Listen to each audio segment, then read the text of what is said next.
let me get this straight. Yeah. I'm somewhere that's not what I would call Earth. Mm-hmm. I'm seeing freaking dragons. Yeah. No, it's fucking dragons. Oh, yeah. Fucking dragons. Sajid Javid called for patients to pay for GP and A&E visits. What a cunt. What were we talking about? Fucking dragons is what we were talking about. Oh, they got an entire website for that. It is Freaking Dragons, by the way. They added fucking post-trailer. So now it's, oh, I'm seeing Freaking Dragons, and oh yeah, I'm talking to a fucking cuff. Sorry, yeah, you're right. It's fucking cuff, not fucking dragons. I knew it was one of the clips from that trailer. They changed freaking to fucking. Yeah, you see, I'm intimately familiar with the line because over the course of playing Forspoken, she's already said it twice. Well, I know. I mean, I'm very familiar with the line because I have watched many of Jonathan Holmes' redubs of that trailer over the past month. Yes, our good friend, compatriot, compadre, and patron saint of certainly my life, Jonathan Holmes, has been parodying the notorious, many have called it cringy, Forspoken trailer.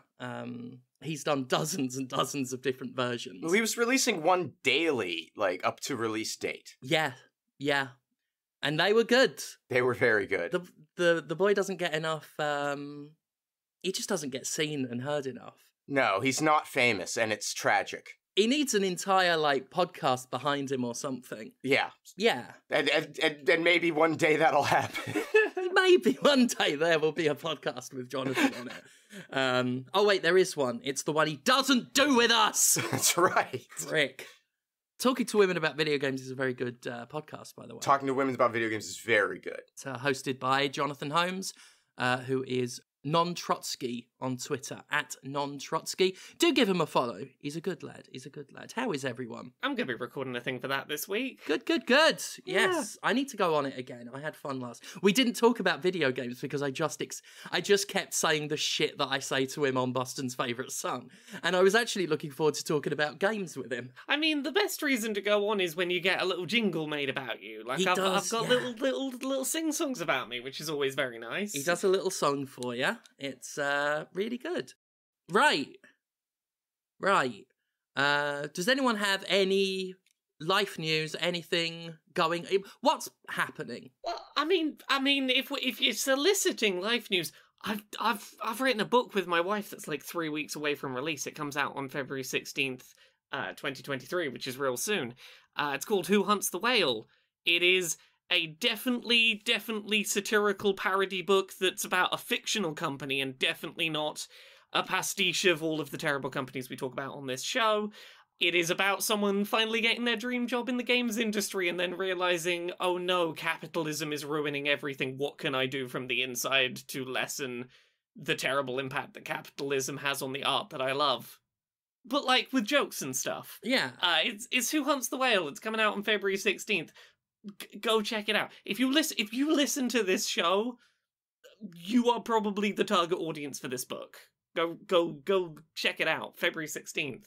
There you go. I shilled. Good shilling. I did my work for the day. Yeah. I've been shilling all day today. I've been doing so many shill opportunities. I mean, you've got to. Gotta shill. You got to. Gotta shill. Gotta make sure people read the stuff that me and my wife spent a year writing together. Absolutely. Right. It's hard enough to get people to pay attention to books. You've got to really push them out there. Yeah. Exactly. Yeah.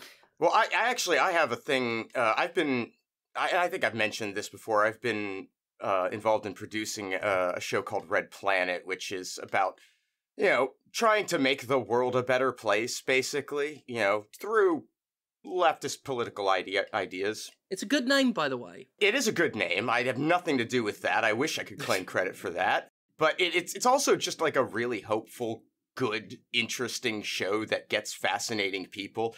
And this coming Sunday, I don't know if you all heard the news about, like, the TSA's no-fly list getting released. Oh yeah, no, I'm aware that it got leaked on a website that was pink and pastel and was like, ooh woo, I've leaked the no-fly list. Yeah. It's fucking great. Yeah, so we'll be talking to them on Sunday. Nice one. It's gonna be really, really interesting talking about hacktivism with Maya Arson Crime W. Yeah. And that's on Twitch, twitch.tv/Red Planet Live. That's what it is. Yeah. Twitch.tv/Red Planet Live. If you go to redplanetshow.com, there are links to where everything is. It gets released on YouTube later and as a podcast. Fun fact that's come out of that no-fly list being leaked. Surprising absolutely no one. If you have the name Muhammad anywhere in your name, you are disproportionately likely to be put on the no-fly list. Who could have guessed? How strange. That seems far-fetched. That would imply some sort of bias? Profiling element to this. Some sort of, biased. That would require some kind of, Control F, find Muhammad, copy-paste, no-fly list. I don't think that happens. That would be a terrible, terrible thing for someone to do. I mean, it just sounds lazy. Gosh. Yeah. Unbelievable. So anyway, that's going on in my life. What about you, Steph? Not a lot. Plugging away. Shoulders still not doing brilliant, I'll be honest. I reckon I can still... I mean, I'm gonna work through all my wrestling dates. Gearing up for a match this Saturday. Got one in Sheffield again for True Grit. Promotion I've been doing a lot of work with lately. Me and Priscilla again, Queens of the Space Age tagging. So that's going to be good. For those of you who get to Sheffield, it's at 3... Doors open 3 p.m. It's they've got an evening and an afternoon show. We're on the afternoon one. Bell time 3:30 p.m. in Sheffield. True Grit. I've got all my other dates that I'll sort of mention at the end. But I am booked until June now. Damn. I got bookings till June. Well spaced out, so I've got dates to that I can fill. But it's nice to have steady work. It's nice to be steadily booked. The show we did in Leeds went fabulously, and True Grit was really pleased. Like, it was the loudest match of the night, so they are responsible for most of those bookings because they really like me for some reason. That's about it. I say I guess, what is it we talk about on this show? Video games. Video games. Yeah. I'd like to kick off, actually, today. Normally I sort of don't take the reins, but I do want to just get us started on Forspoken, the game I intimated at the beginning of the show with that, frankly, by the end of the week will be award-winning satirical rhetoric. Forspoken, a game that has been out at the time of recording for a day, and I'm already sick of the fucking discourse about it. I am so sick of that. Yeah. I thought I was joking. It was bad writing and I got pissed off. But when I showed a clip of... Well, not pissed off, but I was frustrated by the writing. I showed a clip from right near the beginning of the game where the apartment is on fire. So it's been established that the main character, desperately needs money. She's trapped in New York, can't get out, but has been saving up all this cash. Huge bag of... Not huge. Actually, no, not huge. Very easily carryable bag of cash that she has saved up. And it's presented as this is her ticket out. This is everything she's saved up her entire life for. The apartment is on fire. She wakes up. The bag is at her feet. You can interact with it. And all she does is look at the bag and say, gotta find Homer first. Which requires her to move away from the bag, leave the on-fire bedroom, find the cat, then walk back to the bedroom instead of picking up the bag, walking out, picking up the cat, and fucking off.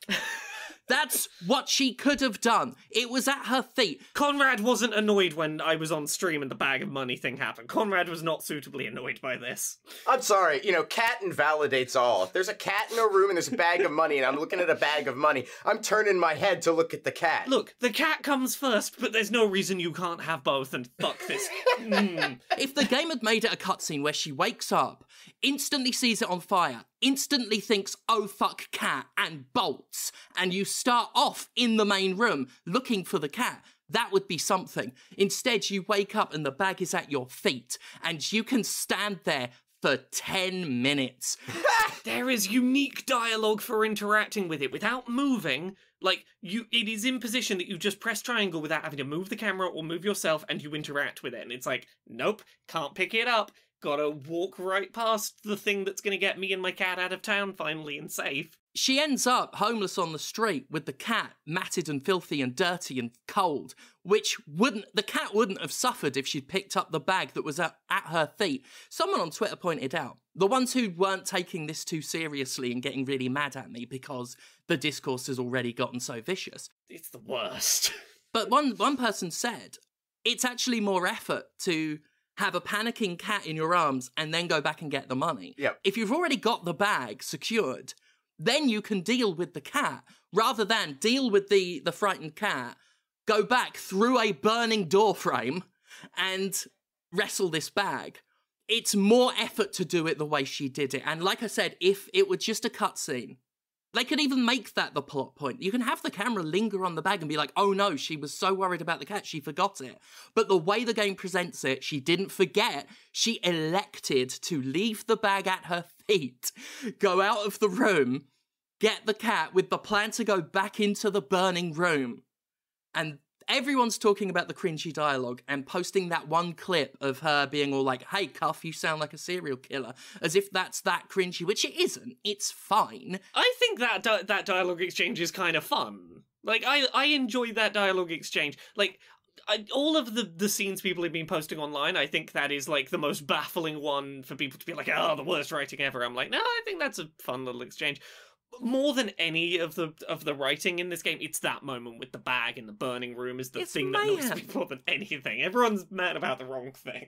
It's nonsense. And I've got people defending it, like, actively defending it. Like, oh, well, she just cares more about the cat, which I'm like, yeah, you could have told that better than giving me an interaction that explicitly makes her look stupid.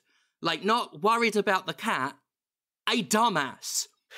Like, that's the difference here between showing her empathy for the cat trumps the money, is you want her to not even be thinking about the money, not looking at the money and then going, gotta find timer first.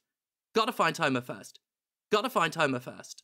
So, this aside, I want to talk a bit more, like, big picture about Forspoken, because I've put some time into it, and there's a few things that, like, I want to get out the way as, like, things that people should be aware of about this game. To set expectations, I have been told to play through just the core story stuff is about 10 to 12 hours. Of that, I can say from my own experience, the first 2 to 3 hours are not open world adventure as the game has sort of been pitched. It has like 2 to 3 hours of very linear, very cutscene heavy stuff before you really are allowed to stretch your legs and play. So bear that in mind. It is a good chunk of the game's, like, just going for the main story plot line is taken up with a few hours of essentially a movie. I came into your stream when you were around 25 minutes in and could not believe. Oh yeah, that we weren't. like, yeah. I would have been out so fast. 2 hours to get to the gameplay that was promised is outrageous. Well, this is one of the issues with the game, is everyone talks about the obnoxiousness of the dialogue or lack thereof.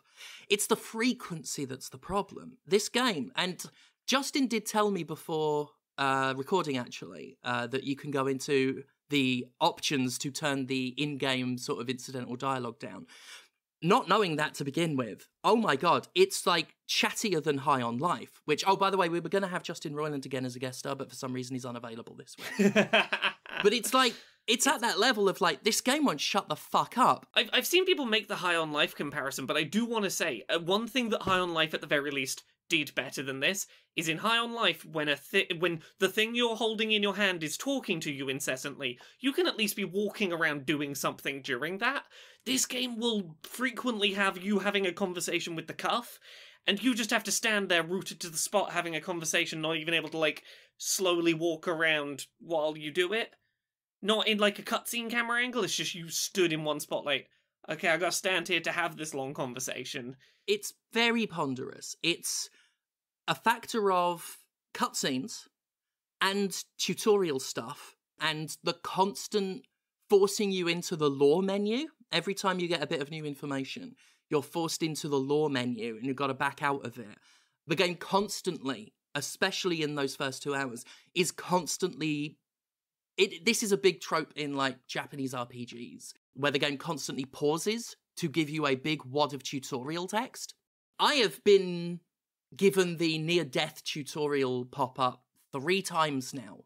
I'm 1 hit away from death, and I get the pop-up that says, here's how being 1 hit away from death works. And I'm like, I know! Just stop it! A lot of that opening stuff is so frustrating. There are those certain games where you just want to yell, like, just stop!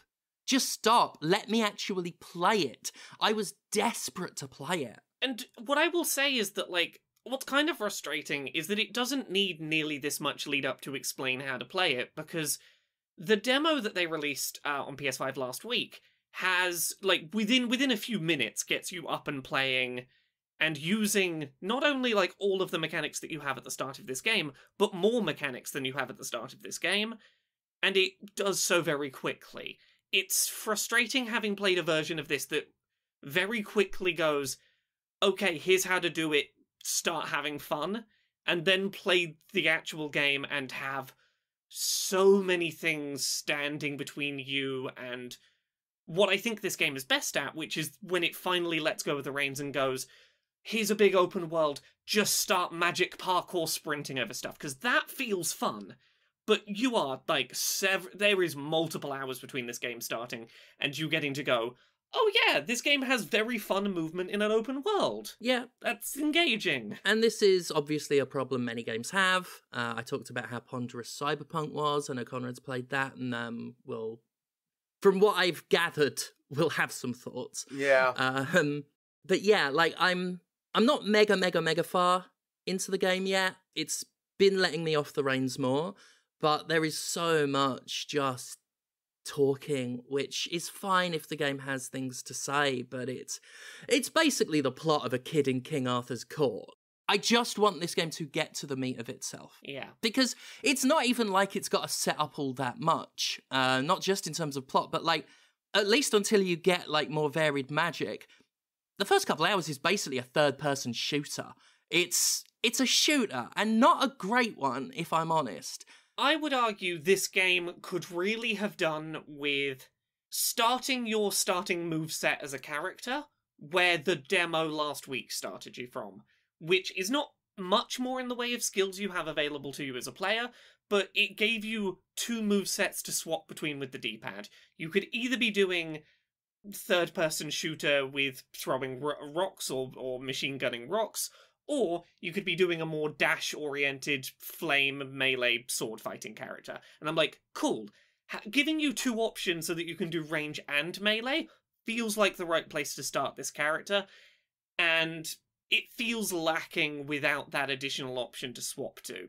Because when you start this game with only the ability to do ranged magic, it highlights what I think this game's combat's biggest problem is, which is that it is a game that feels like it should play like a character action game, maybe like a Devil May Cry or something, in terms of the speed that you are moving, the way you are dodging in combat, and the sort of variety of skills you have available. But the problem is, start of this game, you've got 1 magic skill set, you've got 3 attacks you can be doing that are all mapped to R2, and to swap between them, you have to slow down time or stop time, pull up a radial menu, switch to a different attack, and then get back to mashing the same R2 to do the new attack. This feels like the kind of game that would feel a lot better in combat if you could be swapping on the fly between a couple of attacks in order to be doing combos, in order to be feeling like you are making meaningful choices about what attack to do in the moment without breaking up the flow of combat. And while poorly explained, once you have unlocked a second magic set and have, for example, rock-throwing third-person shooter or melee flame sword, you can swap between those mid-combo with a tap of the D-pad. And at that point, it mitigates that problem a little bit in that you can at the very least have this is the attack I've chosen for my third-person shooter, this is the melee attack I've chosen, I can at least swap back and forth between those without having to stop fighting. But, like, with only one moveset, the early combat is very much just click in the right stick to lock on and press or hold R2 and evade. Like my biggest issue with all of this is I see what they're going for. Mm-hmm. I'm excited by what they're going for. Yeah. But the execution is a mess. It feels to me like a really messy combat system. That's a function of a couple of things. The first one being the lock-on is so spotty and unreliable. Oh, it's weird. It's so strange. Sometimes I think I'm locked on and then I lose lock on. Sometimes I try to lock on and it won't lock on at all. Sometimes I'm locked on and I do the thing it tells me where I can use the analog stick to switch which target I'm locked onto and it just breaks lock on entirely. It's not reliable. Yeah, I mean, that's pretty much, what I was going to say about that. So the lock-on system is, as you described. The other issue is the camera in general. It really does not do a great job of showing you everything that's going on. I've been attacked from off-screen many times as a result of A, the poor tracking, and B, the just the camera's ability to keep enemies in focus. There's an auto-targeting system without locking on. It's sort of an aim assist that is really good until it's not. Yeah. It's really good up to a point, but when the enemies are, especially like anything that's fast, when they're circling around you, it's so hard to keep track of that. On top of that, we've got just the visual noise that is the game. Just a lot of effects. A lot of the terrain gets, like, the grass is, like, tall and numerous and can make it hard to see what the hell's going on. You've got HUD elements all over the place. It's a lot. And I really sort of struggle with that. On top of that, like, my finger gets really tired shooting the rocks. There's the one where you hold, but it just, in my experience so far, hasn't felt as effective. Yeah. Then we've got the conflict between that straightforward action game, which I think when you mention character action, I'm thinking with the ranged elements and the parkour, something a bit Vanquishy would be sort of what they'd be going for in that regard. But then you've got, that's all, so far we're talking all about the attack spells, the offensive magic. You've got the support magic as well, which is a variety of helpful things, like your first magic set, you've got a flower that attacks for you, or you can throw seeds into an enemy that does damage over time, or bind enemies to the ground, and you're encouraged to flick between all of them as and when their cooldowns are ready. Yes. Now that brings to mind, like when Phoenix was watching me play, their first thought was Dragon Age, or a BioWare game like that, like the constantly switching between cooldown skills. The problem is that works in a more BioWare-esque RPG, where the characters are, say, automatically attacking, and your job is to manage skills and manage tactics. In a frantic action game, essentially, the mechanical impact of those constantly switching between these spells is you're just constantly pausing the action. So, I will say for support skills, there is a setting in the options menu I would highly recommend turning on. You can set it so that if the support skill you currently have equipped is on a cooldown and cannot be used right now, it will auto-swap to one of the other support skills that isn't on cooldown. That, I think, would mitigate a lot of it. It takes a little bit of the strategy of choosing which support skill out a little bit, in that, like, realistically what you're going to end up doing is using it because it's there, and just keep doing that until they're all on cooldown. But at the very least, I'm not having to interrupt gameplay to do it, and I'm using them a lot more as a result. Yeah, it's not ideal, and I'm still... I will inevitably have to keep pausing the game to get ones I particularly want. But considering so much of that combat already feels like a frantic mess, half the time I am just throwing out whatever's cooled down anyway. Right. So that will improve things. But yeah, overall, just mechanically, I won't say it doesn't feel sloppy. It's not like these things are poorly made. They're just, something about the execution is just off kilter. It's just not quite. The disparate elements are just not coming together quite right. And the result is a game that's very hard to keep track of. Certainly for me, I'm struggling to keep track of it, which is a shame because each individual element is good. The spells, when they connect and everything, good, solid. There's some solid action.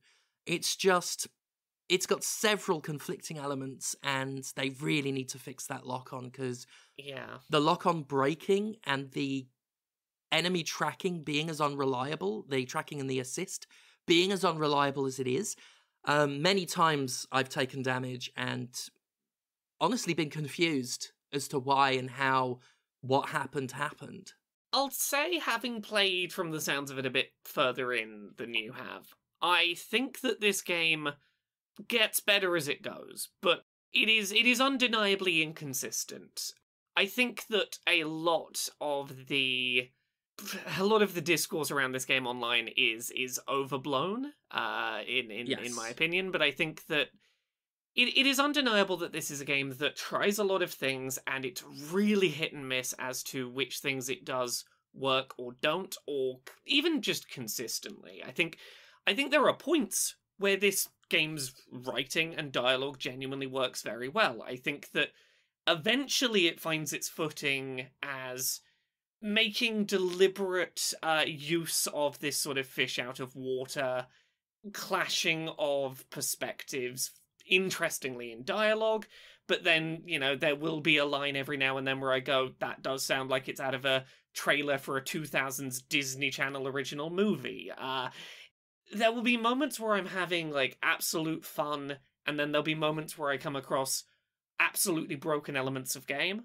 I really enjoy one-on-one fights generally in this. I have found those a lot more enjoyable than, group encounters. But there are exceptions. There are exceptions that keep popping up. Things like, there is an early boss fight while you're still in those first couple of hours that completely and utterly broke for me and was incredibly frustrating, not because of anything I'd done wrong, but because one of the accessibility settings was broken for a single boss fight.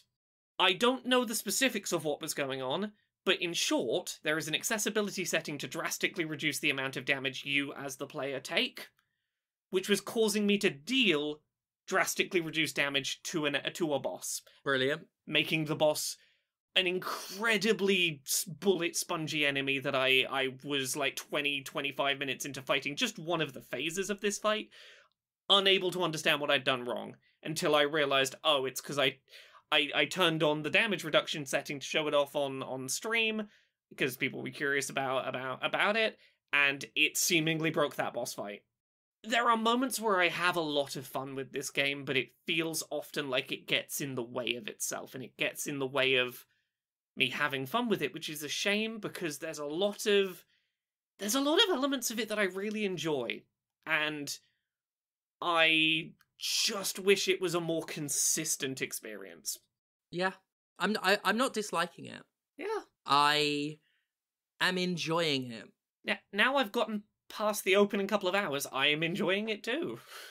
Yeah, I'm enjoying it while being frequently frustrated with it.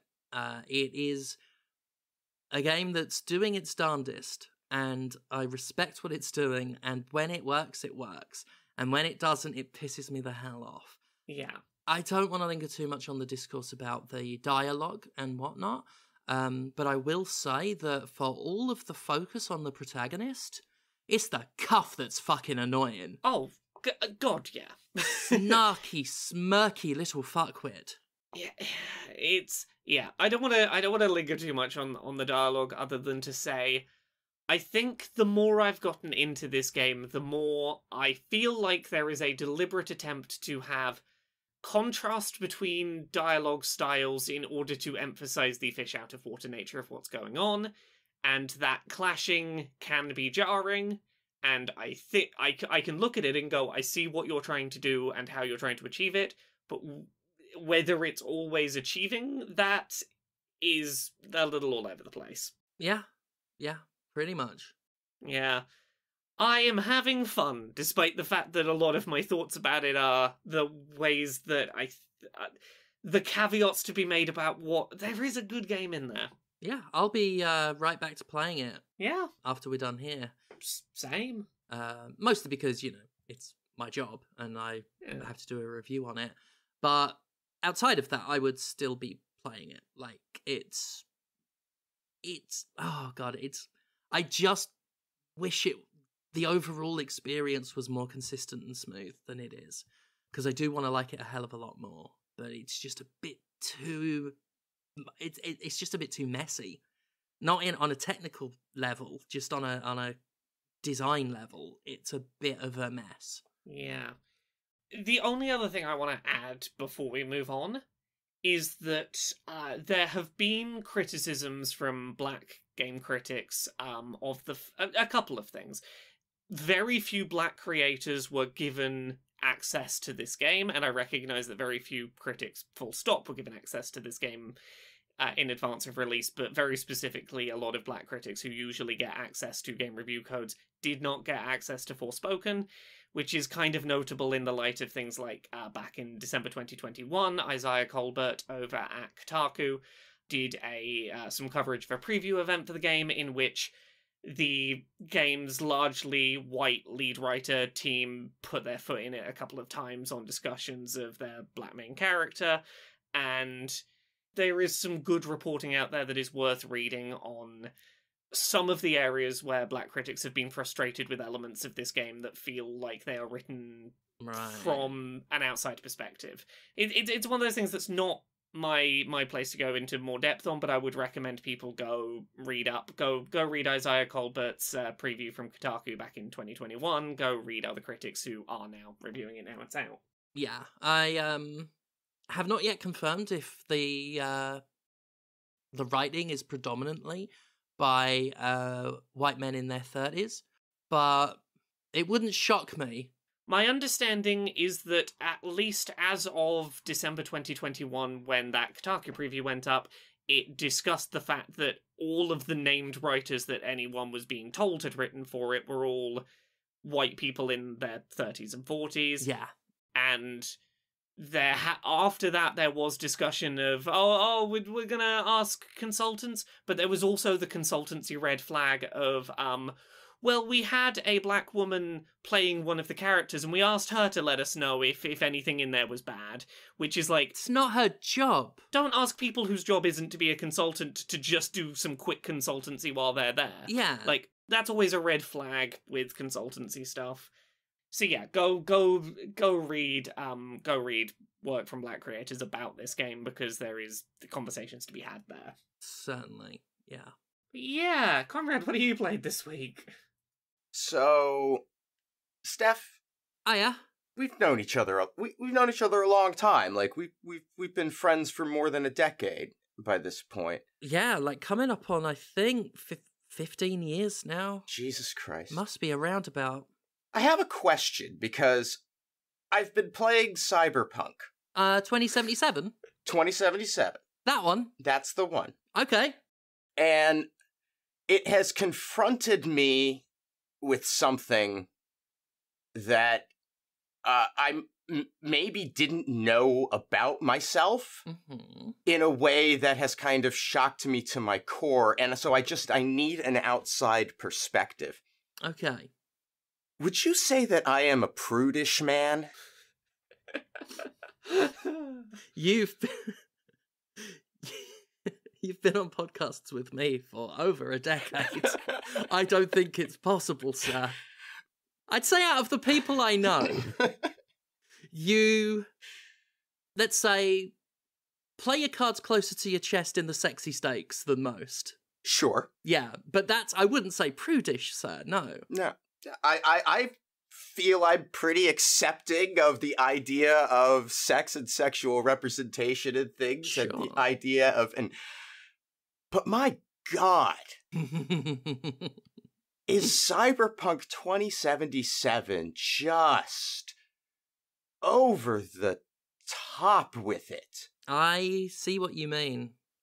In such a vulgar, constant fashion. Yeah, yeah. And this is not... I want to make it clear that this is not a criticism of CD Projekt Red at all. Because I think they've actually done a pretty goddamn excellent job of creating the setting, of establishing the setting in this. What it's just made me realize is that as much as I really enjoy cyberpunk as a genre, and even as a, admittedly dated sort of progenitor of said genre, there is a difference in engagement with it between video games, this video game in particular, and other mediums that I have enjoyed cyberpunk in. Yeah. I don't want to spend time in this world, regardless of how well they have built it to feel like the thing. Yeah. Well, they did a great job of making it an unpleasant place. Yeah. Too good a job. Yeah. And I think what you're describing is a function of what I talked about last week, in that it's so extreme in its adoption of cyberpunk tropes that it comes off as a parody. And I think that goes into the sexualization aspect as well. Oh, certainly. Because other cyberpunk stories in other media will have, like, oh, here is a sex worker with a robot bit. Here is, like, some sexy advertising. And because Cyberpunk 2077 is the concept of cyberpunk taken to an absolute extreme, then yeah, the sex stuff is, as you say, it's so over the top. Yeah, I mean, and I'm just using this as the example, because it's the thing that just sort of hit me over the head with how just ever-present it really is to a, I don't want to even say unnecessary degree, because that makes it sound like I have some issue with the creative choice, which I don't really. I just don't enjoy it. Yeah. Right? Yeah. Like, I think as a creative choice, it's a perfectly valid one. I think in a lot of ways it's very reflective of a parody of our world, which I think is something that science fiction is exceptionally suited to doing. I don't think it's wrong. I just don't want to be in it at all. And it's kind of stopped me from playing it again, because I think about how just unpleasant the experience is. And I've kind of really only scratched the surface.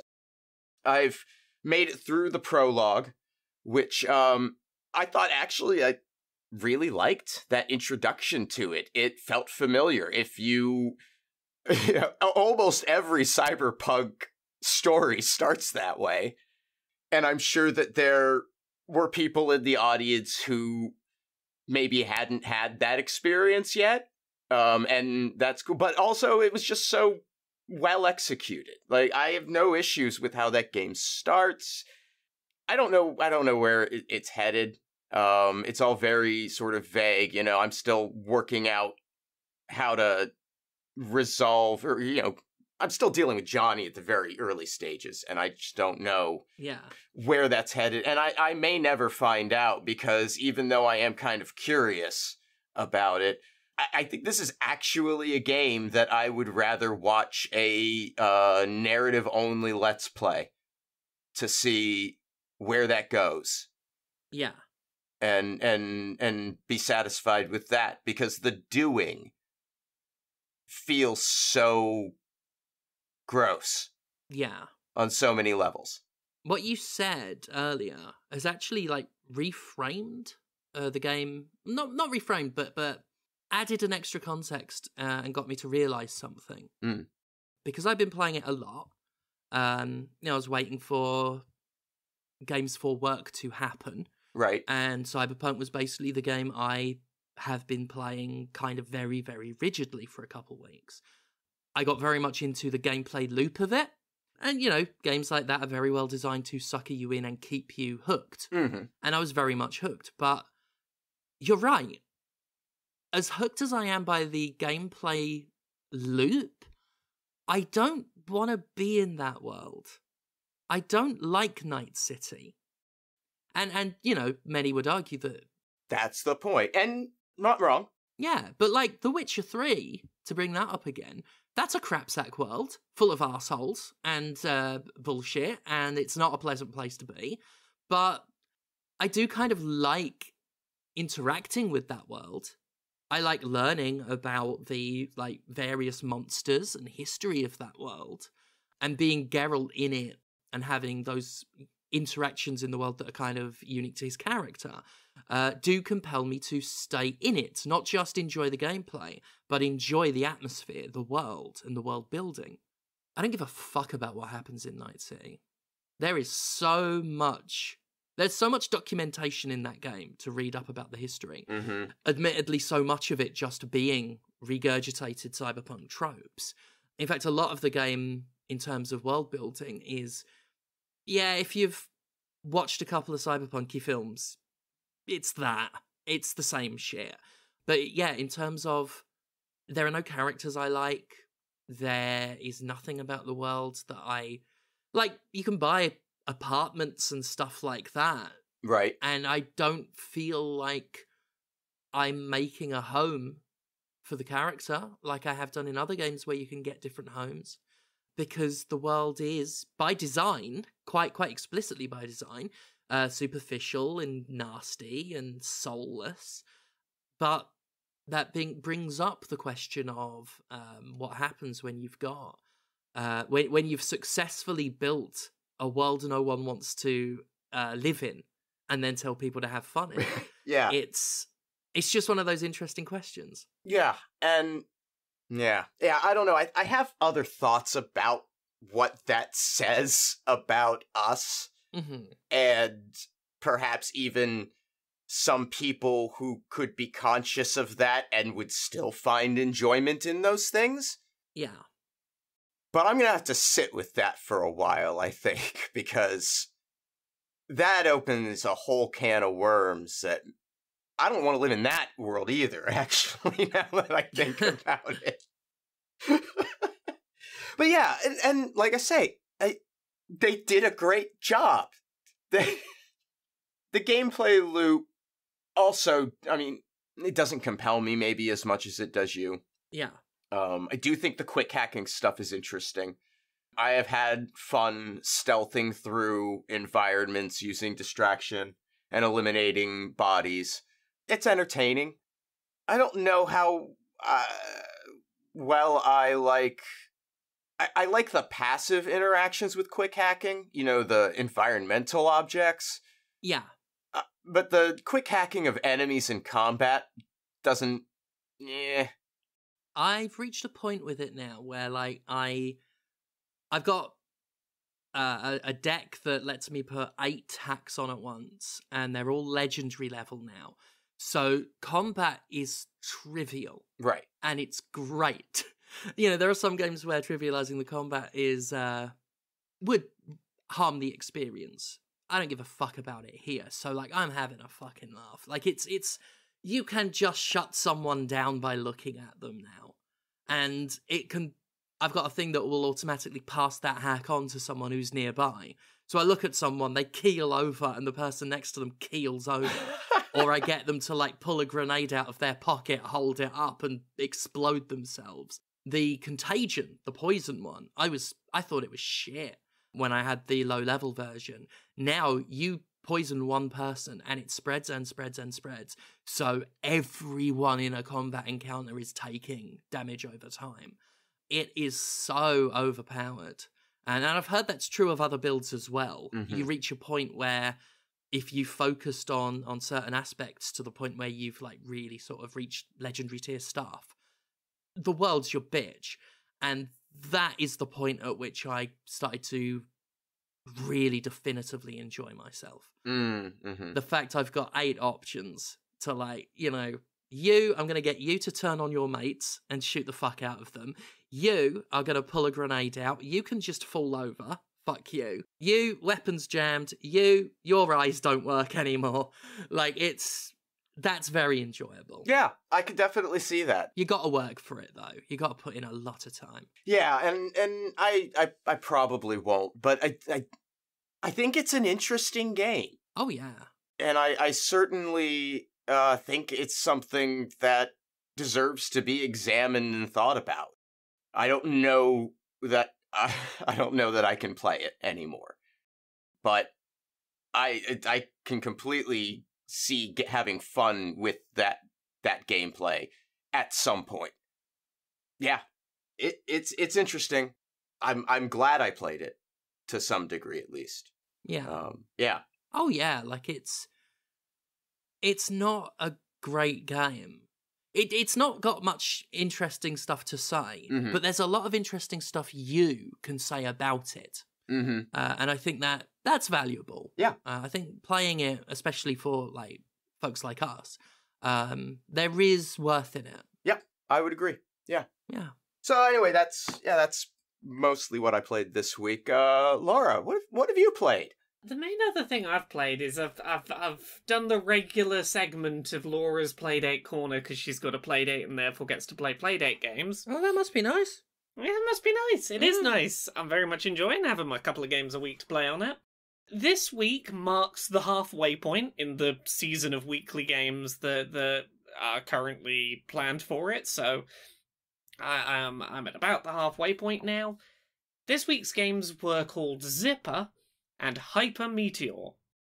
Hyper Meteor I'm going to get out the way because it's really quick and simple to explain. You know the game Asteroids? Mm-hmm. Oh yeah. Sure. What if Asteroids, but you're using the crank to pick where your ship is aiming, like to sort of rotate around in a circle, Right. and instead of shooting bullets to destroy the asteroids, you are dashing into them. You have one button to dash forward in the direction you're facing to hit the asteroid. Certain segments of asteroid are a different colour, and therefore, if you crash into those, you'll damage yourself. As long as you hit the good bits, you'll destroy the asteroid. It's real simple. It is a couple of lives, high score chasing, play asteroids, but you are dashing rather than shooting bullets. It is just enough of a change from what is familiar about asteroids to feel like its own thing that justifies existing. The crank works really well for accurate precision aiming, but it's still very familiar and a thing that I already know that I like.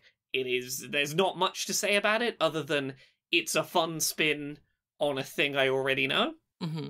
The one that's a little more complicated to talk about is a game called Zipper. Zipper is a grid-based, isometric game about being a samurai, trying to do that one cool moment in the samurai film where, like, the person's got their hand on their sword and they dash really far forward, and, you know, the person they dashed right past got sliced with the sword and they're dead. It's basically that as a turn-based tactics game, but there's a little bit of super hot thrown in there. The way this works is you can only move in straight lines, and however many squares you move in a straight line, all enemies will then get to move that many squares as well. So you are trying to position yourself correctly so that you can do a single straight line that goes, like, right past an enemy, with them 1 pixel away from the line that you're on, so that you can sort of kill them before they've realised what's going on, you get your kill. You can dash pretty far across a level in a straight line, but obviously that's risky to do because the bigger the dash you do, the more movement any remaining enemies in the level will get to do in response. So you are trying to get the balancing act of getting close enough that doing the dash to get a kill isn't going to open you up massively to risk, but also going, look, right now I've got the shot and I'm in a straight line and I can get them. Do I risk it? I like the concept. My biggest problem is that so far through playing, I have not found a single checkpoint. Ugh. I've not found, and maybe they exist and I've just been getting, like, real close and not getting to whatever screen the checkpoint is on. But right now, any time I die, and it is one hit kill, if you do not do this correctly and an enemy has enough movement to get to you and kill you, right back to the very start. And that's really put me off. Because I like like the puzzle of this, and I think it is quick, it is simple, it is well executed, it feels cool to do. I don't want to mess up one stage on one level and get killed by one enemy, and now I have to redo all of the levels, including the ones that are very basic tutorial ones that were ramping me up to that difficulty point to get back there. Feel free to correct me, listeners, if you've played Zipper on Playdate. If there is checkpoints and I just haven't gotten to them, my complaint is either that I wish the checkpoints were more common or I wish they existed. Because it is putting me off a game that otherwise I am really enjoying. This is a very rare miss for me. And if it turns out there is a checkpoint and I keep being like just a smidge off of it, maybe my opinion on it will change a little, but right now, I like the concept. I'm not good enough to not have to replay sections of it, and I don't have the patience to replay sections of it. But Hyper Meteor, unqualified, I am having a great time with. Zipper, I really hope there is something I'm missing. Which, there's been very few games on Playdate's first season that I haven't gelled with, but yeah, this one it's been iffy. Well, that's a shame. Yeah. What about you both? Have either of you played anything else? I have been dicking around on the 3DS. Yeah? Yeah, just sort of picked up a couple games. I need a new 3DS. I found my old Majora's Mask one. Yeah? That's the one that's 500 fucking bucks on eBay. And unfortunately, its top screen has not fully survived the multiple moves that I've made over the years. Unfortunately, it did not survive traveling halfway around the world. No. Kind of fucking gutted. That Is the case okay? Is it just not working? It's just the top screen is a bit fucked. Okay, that's repairable. I was going to say, I've got a scrap 3DS that you are welcome to salvage a screen off of. Okay. Yeah, hopefully then we can restore it, because that would be nice. Is this... What model of 3DS is this? This isn't the old chunky style, is it? The new 3DS XL, I think, was the full name of it. Yeah. I've taken one apart before. If you need someone to... I can probably replace a screen in it. That'd be cool. Because it'd be a shame to, Yeah. see that one go. Yeah, I'm just I've got the old chunky pink one at the moment that I've just sort of had as a backup. And it got a scratched up screen and the 3D doesn't... to get the 3D proper, you've got to look at it at a weird angle. But, it's good enough to play stuff on. And I mostly have been playing Theatrhythm. Oh, yeah. Theatrhythm Curtain Call, the old Final Fantasy rhythm game. It's made me a bit sad because I was playing it and kind of impressed by just how much series representation there is. Because it's every game has a whole bunch of tracks, playable tracks in it. As well as, Final Fantasy Tactics, Crystal Chronicles, fucking Advent Children. Yeah. And it was at that point that the phrase in my head was, can't believe they put that in there for free. Yep. And then I got really sad because I realised that, wow, this is not a game you'd get anymore. You can't get a game that would feel like a comprehensive celebration of, certainly of a franchise's soundtrack. Because it would be like that fucking, so many music games now, like the last Guitar Hero game, the one that flopped, where there were barely any songs included with it. And it was all you had to stream it and get it piecemeal. That's what it would be. There's no way a new Theatrhythm would come out. Oh, there is a Theatrhythm for the Switch. I have a list of its DLC up. Do you want to hear about the DLC where every track costs 99 cents? Yeah. Final Fantasy II's Battle Theme A, the Imperial Army, Chocobo Theme, Final Fantasy III, Saronia, Final Fantasy IV, Another Moon, Final Fantasy V, Battle 2, The Dawn Warriors, Library of Ancients, Final Fantasy VI, Locke's Theme, Protect the Espers, Final Fantasy VII, Opening Bombing Mission, The Chase, Rufus's Ceremony, Final Fantasy VIII, Liberace Fatality, Shuffle or Boogie, Premonition, Balam Garden, The Oath, Final Fantasy IX, Valum Aloe Flamenco, Vivi's Theme, Roses of May, Leaf of the Ancient Tree of Life, Ispen's Castle, Final Fantasy X, Blitzer. I'm gonna stop here because, like, I'm just scrolling and it just goes and goes and goes and goes. Etc. Live Alive music, a bunch of the Chrono Trigger stuff is DLC, The World Ends With You, Nier, Bravely Default.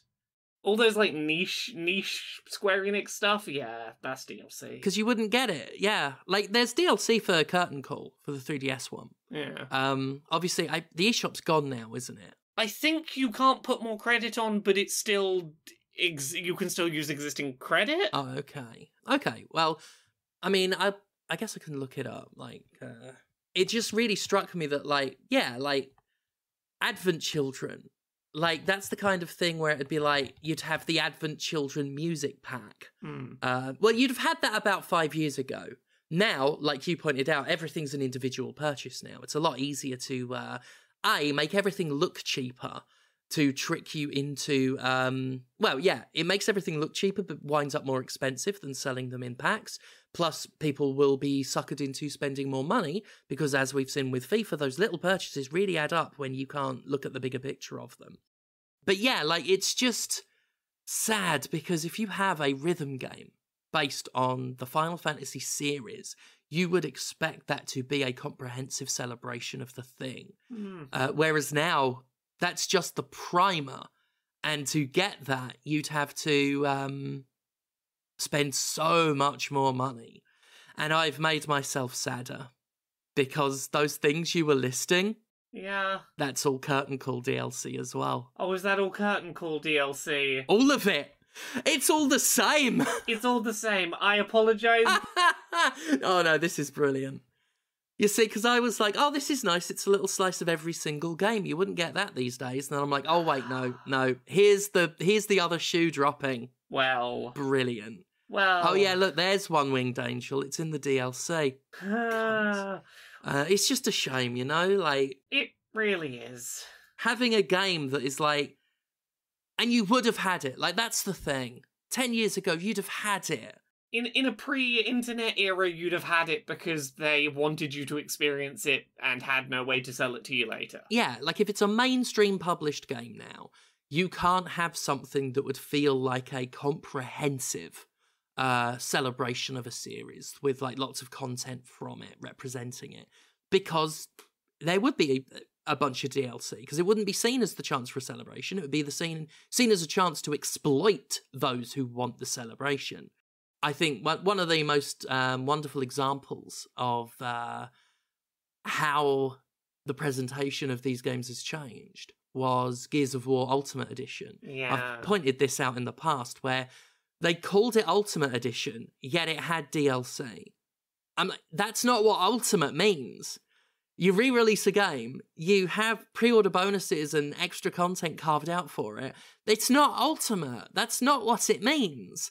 But this is what game publishers think Ultimate is now. They think that's just the start. That's just their opportunity to start the fleecing. And it's a shame that that's the sort of thing I'm lingering on, because Theatrhythm's a good game. Yeah. It's a lot of fun. It's very addictive.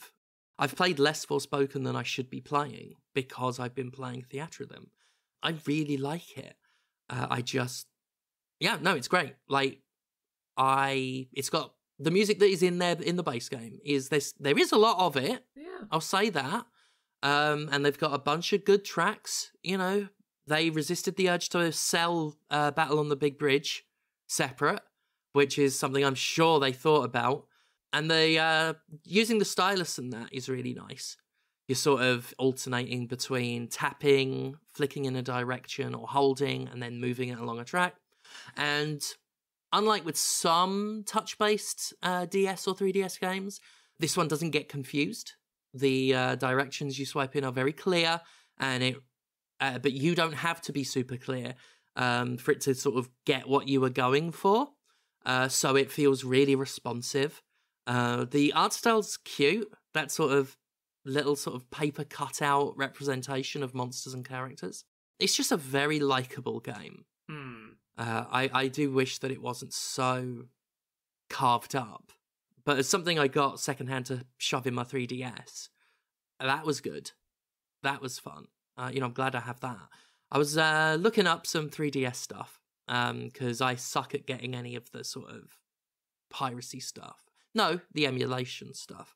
As you know, Laurie, you've helped me muddle through that stuff. And I thought it'd be nice to have some physical cartridges. Yeah. And then I was like, God, I remember that one Suikoden game on the DS, Theatrhythm, which it's a brilliant little game because the protagonist is voiced by someone who was clearly like trying to fit as much as he could into his lunch break. It is the fastest voice acting you've ever heard.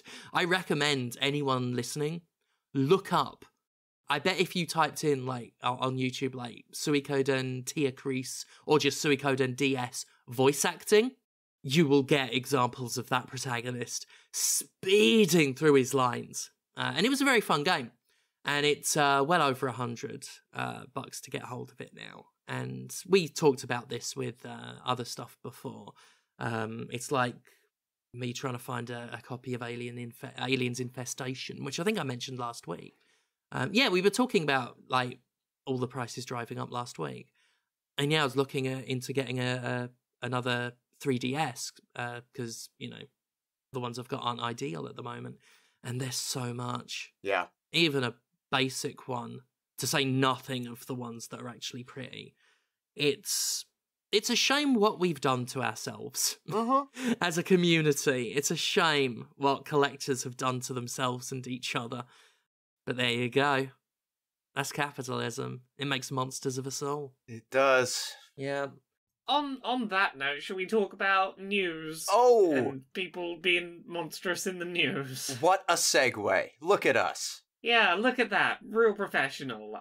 So, quick update on last week. We talked about Ubisoft and the fact that Yves Guillemot was like, hey, workers, we're gonna need you to really fix shit for us. It's up to you. The ball's in your court, and that didn't go over well. Yeah. So, Yves Guillemot has kind of done a non-apology for that.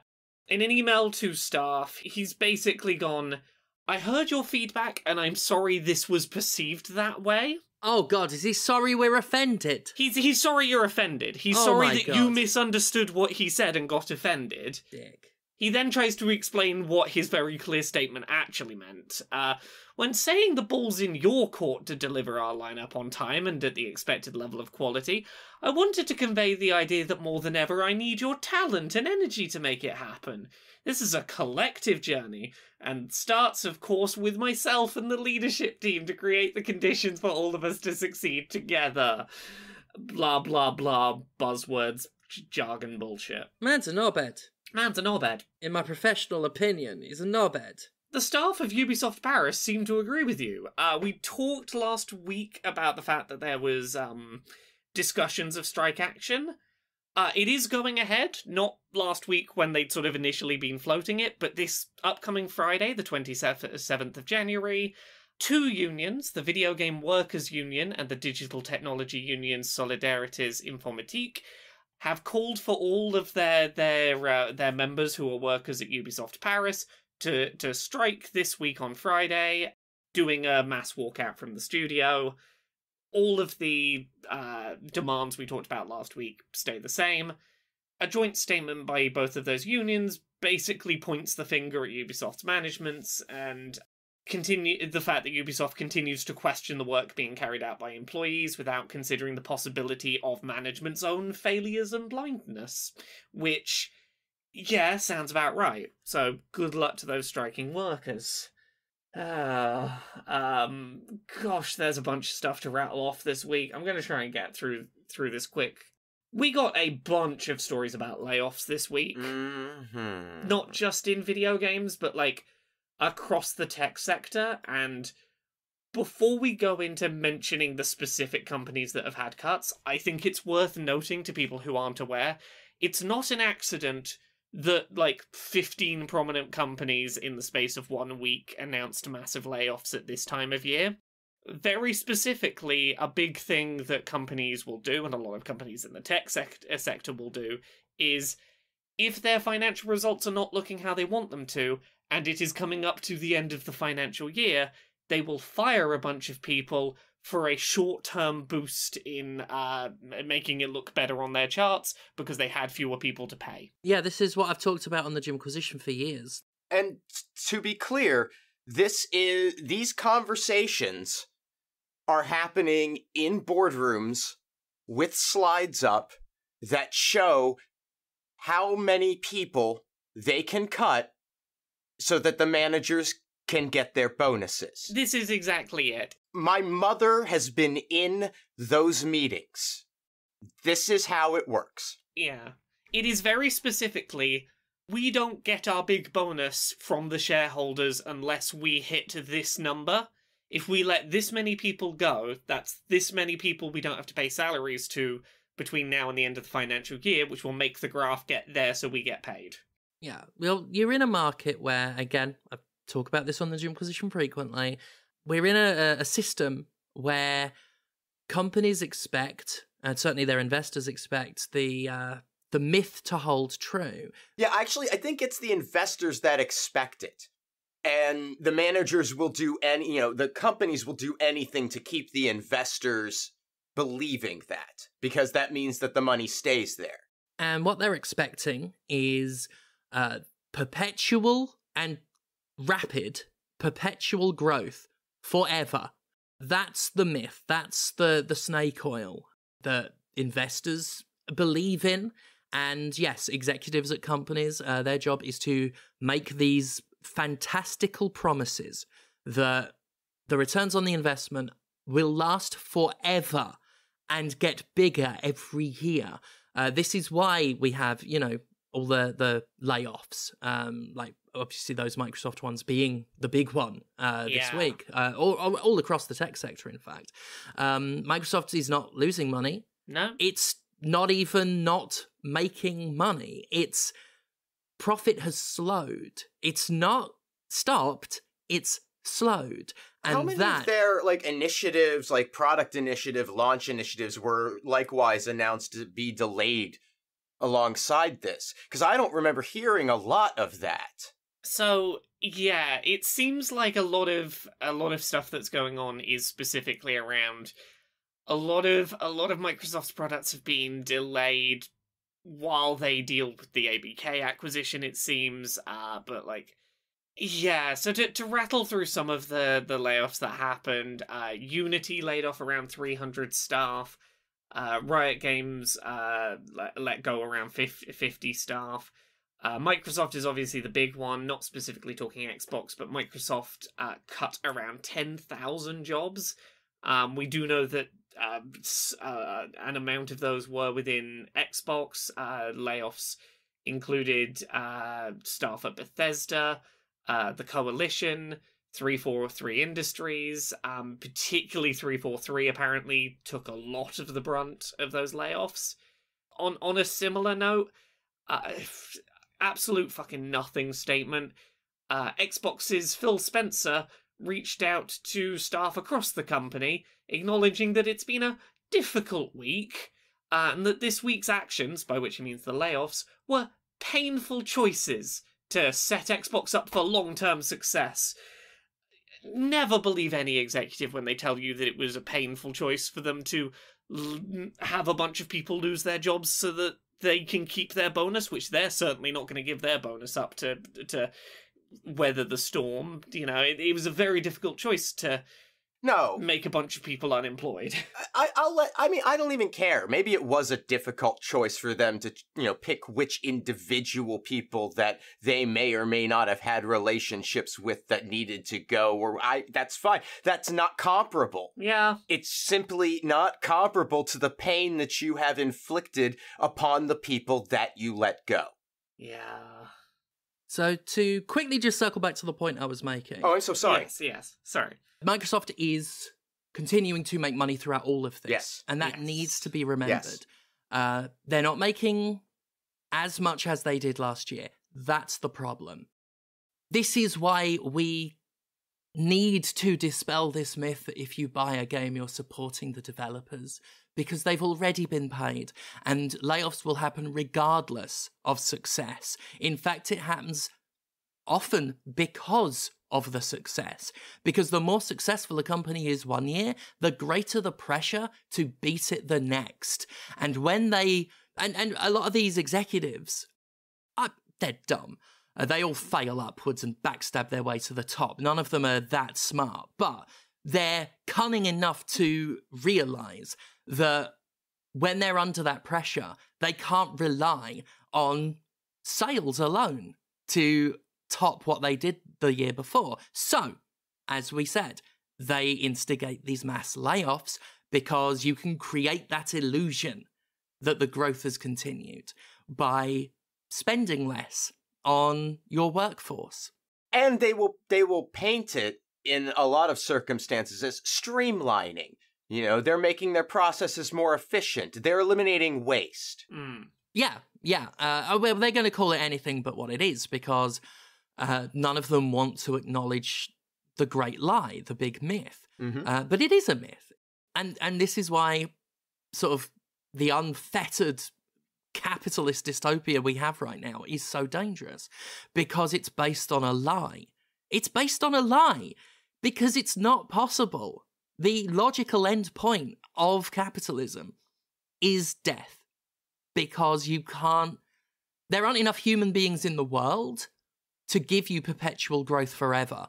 Even if every single human being on the planet bought, say, an Xbox, what do they do next year? We've all got Xboxes. What do they do?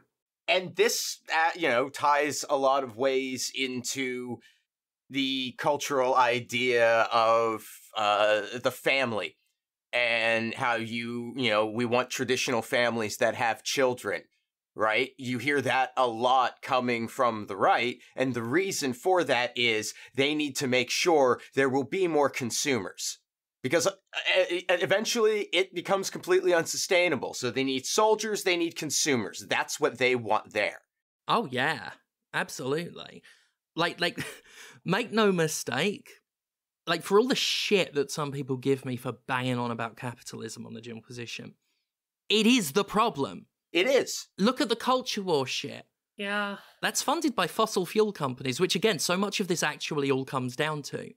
It's actually alarming how much of the contentious, grueling, horrible shit we all deal with, both financially and culturally, is down to some billionaires with fossil fuel companies. Yep. It's actually terrifying. That's it. It's fossil fuel that is instigating so much of this shit. And yeah, like you say, like, we have this issue with abortion regulation and this constant pressure to have kids, to raise a family. And yeah, sure, religion is often used as the delivery method for that. But capitalism is the wielder because, like you say, they need an army, they need good little consumers. They need perpetual growth. Yes. And that's one of the hilarious things about when billionaires start saying we've got an overpopulation problem. It's like, well, whose fault is that? And obviously what they really mean is we want to get rid of the population, the sectors of it we don't like, and replace them with the ones we do. But yeah, it's everything is... everything we talk about on this show that's a problem can be laid at the feet of the socioeconomic system that not only allows it to happen, but incentivizes it, expects it to happen, demands it happen. Hey, I'm going to remind people Who Hunts the Whale exists. If you like discussions of the terrible excesses that capitalism puts onto the people trying to make games as art when they, are instead forced to make games as eternally growing profit, maybe go check out Who Hunts the Whale. I feel like you might enjoy it. Those people still listening. I'll just say one last thing, which is, if anyone tells you that something they're giving you will get bigger forever, question it, because that seems impossible. That's weird. I mean, obviously we're not talking about my tits. They will get bigger forever. I was gonna say, if someone hands you a piece of shit and promises that they will come back the next day and deliver unto you another piece of shit and that pile will always grow, I will believe that up until the point that they're dead. But I think the problem there is the capitalist version of that is I'll give you a handful of shit. Tomorrow I'll give you 2 handfuls. Right. The next day. Yeah. Eventually it will reach the point where I can't produce more shit. So where do I go for the rest of that analogy? How does layoffs and poo work? Oh, it's like it's be like a pyramid of shit. Yeah. Like that's the only way it could work. Yeah. A pyramid. Exactly. It's a and on that note, you know how the video game industry has been trying to self-regulate for a while when it comes to loot boxes and not been doing a good job of it? Trying to pretend to self-regulate, yeah. Yeah. So we've got a study that has come out of some universities in Denmark, London, and the US have worked together on this study, basically to go, how effective is warnings about loot boxes in video games? And we're talking across self-regulation in the form of like PEGI and the ESRB starting to have like a thing that says on your box you have loot boxes in your game. But we're also talking about games self-reporting loot boxes on things like the Google Play Store on Android, which is important for things like Denmark banning loot boxes and making sure that games on your app store are not available to purchase in Denmark because they have loot boxes in them. So, here's the depressing data that I think we all knew, like, roughly where this was going to go, but, like, here's the numbers. 60% of games included in this study were not rated the same between PEGI and the ESRB, the European and US regulators. Among the 40 games which had different ratings, 88% of the time it was because the ESRB didn't bother to put the loot box warning on a game with loot boxes in it. So, like, PEGI's doing better of the two, but the ESRB's just, like, pretty bad at putting loot box labels on. Additionally, of a random selection of 100 games on the Google Play Store, 71% of games with loot boxes were not labelled as having loot boxes. Which is a problem for getting them correctly banned in places like Belgium. 100 games is a small number of games to be doing a sample size of. They recognise that as a limitation. But there are some specific examples that were looked at because these games are particularly important to this discussion because children play them a lot. Minecraft and Roblox were looked at as their own things because they are both games where third-party user-generated content can be made and published and can be bought for real money. As of the 12th of January this year, neither game was labelled with loot box warnings on the Google Play Store, despite the fact that games created within them can have real money loot boxes in them. So yeah, self-regulation is not working. Well, and where the ESRB is concerned, because as an industry, it grew so vast, and they wanted to provide means of rating digital games for which it would just be incomprehensible work to do the kind of vetting that they normally do. A lot of that stuff is effectively self-reported by the developers. Yeah. You know, I mean, it really comes down to in much the same way video platforms before they got real good at scanning and finding offending content and had a database of what was already considered offending content to pull from. You were in a space where it could go up and it would be fine until such time as somebody came along and said, hey, that's not okay. And then you'd have a problem.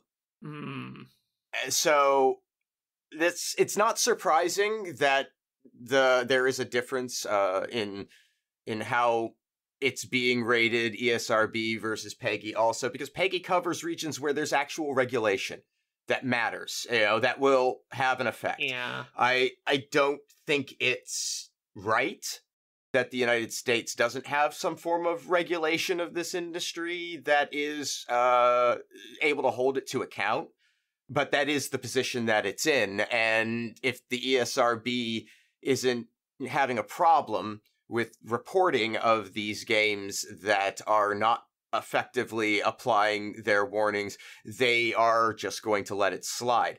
So reports like this are helpful to sort of address that. Yeah. And they do take reports seriously. Like, it's not, because as a volunteer regulatory board, they really have to maintain the smokescreen as much as possible. Yes. So maybe there will be some improvement of the situation as more and more of these sorts of stories and reports and you know, I don't know, maybe there could come to be a parents group or someone like that could put a pressure campaign on the ESRB to manage this more effectively. I think that there are ways to address this that could be useful and holds them to account. Yep. Summary, here's a thing you can point at that demonstrates that self-regulation isn't really self-regulating very much. And the last story is just a disappointing one, unfortunately, to end on.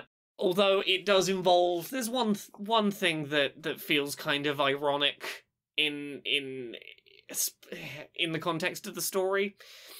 So there is an Activision-Blizzard studio called Proletariat. Very unfortunately named. Yeah, I'm trying to find the amusement where I can on this one. Uh-huh. So this is a Boston-based studio that got brought in to basically work on World of Warcraft. Last month, 57 staff members announced plans to form the Proletariat Workers Alliance, which was going to be a union seeking flexible time off, remote work as a permanent option, better communication over pay, and assurances that overtime would never be mandatory.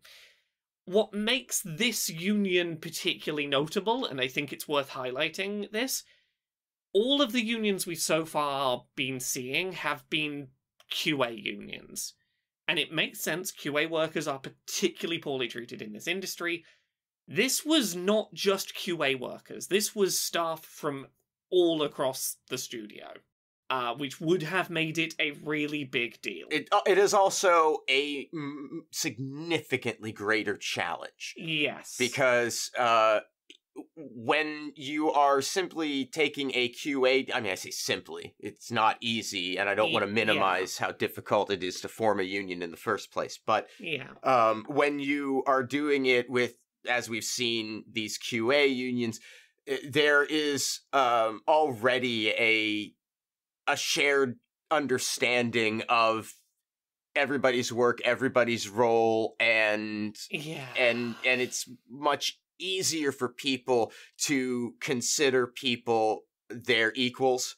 And so when you spread that out across whole companies and people who do vastly different things and contribute in different ways and may have different feelings about the value of their contributions, it starts to get more complicated. And now that's not what happened here necessarily. Yeah, this sounds like, from reports, that it was a pretty classic case of some pretty vicious union busting going on. They have cancelled their union vote because CEO Seth Sivak responded to the workers' desire to form a union with confrontational tactics. The Communication Workers of America union said in a statement, like many founders, he took the workers' concerns as a personal attack and held a series of meetings that demoralized and disempowered the group, making a free and fair election impossible. There have been other quotes from people that seem to be from people who work there. I won't go into some of those because question mark on verifying them, but the point being made is basically that these workers feel like they were intimidated and manipulated into not moving ahead with union elections, which is not good.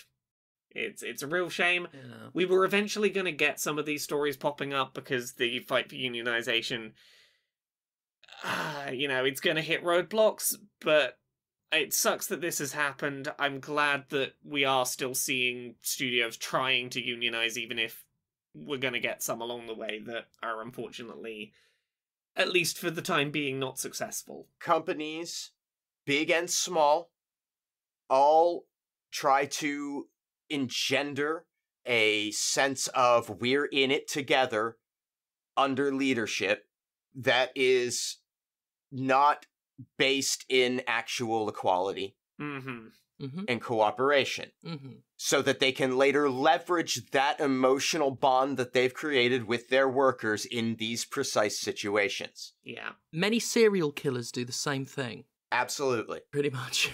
Yeah. Before we go, I do just want to say, I was looking into that Theatrhythm Switch, Yeah. which isn't out yet. It's out in February. And I will say, just in fairness, like, there are 3 fucking season passes planned for it. Christ. Yes. But it's still way better than I thought it would be. Doesn't mean it's good, but it's got 385 songs in it. And, like, a lot of the proper ones, I don't know how much, like, the passes are going to be or anything, but I will say, like, it's got Octopath Traveler music in it, which is cool. Yeah. But I will say, like, it's not the Guitar Hero Live sort of scenario I would have expected. What, you're not paying to not even, you're not paying per play to stream in music videos. Yeah, it doesn't look like an out-and-out con. Doesn't mean, you know, that it's great. We'll have to see how the season passes pan out. My God, it looks way more complicated, though. Yeah. Like, control-wise. I like just tapping with a little stick on a screen. But yeah, I just thought, in fairness, and, you know, I love shitting on Square Enix, but in fairness, it's not quite the nightmare scenario I would have expected out of a modern Theatrhythm. From the looks of it, there are more songs in the base game of this than there were in Curtain Call. Considerably more. Yes. Yeah. Now, some of those are DX version exclusive, which I assume is like a deluxe edition. Some of them are DLC. Yeah, it gets a bit... It's definitely fucky. And it's just sad that we have to think like that. That's, like, just the other point. That, like... Yeah. We have to think of it as, oh, they're giving us this for free, when it's like, no, we just paid for it. Yeah. But anyway, I believe there's something coming out soon that people can pay for. Laura, you might know a little more about that. Yeah, funny that I do know a little bit about that. Who Hunts the Whale is coming out on February 16th, 2023. That's like about 3 weeks away. It is a novel that I wrote with my wonderful wife, Jane, about someone who, over the course of a year, goes from, hooray, I finally got a job in the video game industry, to, okay, how do I deal with the terrible problems that exist within the video game industry as an individual working at a terrible corporation? Look, I've written a lot of books. I'm going to let you in on a secret. As good as many of my past books have been, I usually hate my books by the time they're getting ready to publish, and it's not because they're bad, it's because I've had to read them so many fucking times that I'm like, I hate my own work because I've had to look at it so much. Yeah. I don't feel that way about this book. I still find it funny, I still find it sweet, I still love it, despite having had to do all of the God knows how many rereads that you have to do when you're writing a book. Take that as a sign. I'm really proud of this book that me and Jane have written together. Go check out Who Hunts the Whale. If you listen to this show, you are the kind of person who should probably have a read of that book. I think you'd get on with it. What about you, Conrad? Where are you on the internet? Oh, well, you can find me at Conrad Zimmerman on Twitter and Instagram, and you can hang out with me on Twitch at twitch.tv/thatconradzimmerman. You can buy anti-capitalist propaganda that I make at pinfultruth.com and audiobooks at conradreads.com, and everything I do online gets supported through Patreon at patreon.com/fistshark. And you know who else has a Patreon? It's James Stephanie Sterling. Oh, Jesus Christ. I think you're right, you know. Yes, I have that. It is patreon.com/Jimquisition. Pays for the things you might expect that to pay for. I also live stream Twitch TV/Jim Sterling. I usually go Mondays, Wednesdays, and weekends. Speaking of, this weekend, I will be in Sheffield. That's Saturday, January 28th. Showtime is 3:30 p.m. I will be tagging with Priscilla, Queen of the Ring again. Queens of the Space Age. It's going to be really good. February 5th, I will be in Manchester for Sovereign Pro Wrestling. That is Commander Sterling versus Shreddy. It's going to be also, that one's going to be awesome. You won't want to miss that one. Where's the next one? Leeds, True Grit, me and Priscilla going one-on-one in a sort of rematch from our Spectrum show.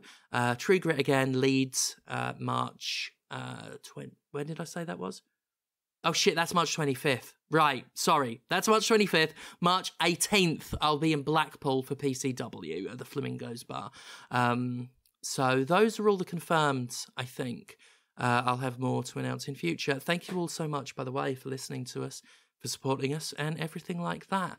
And we'll see you next week. Pretty sure. Bye. Bye. Bye.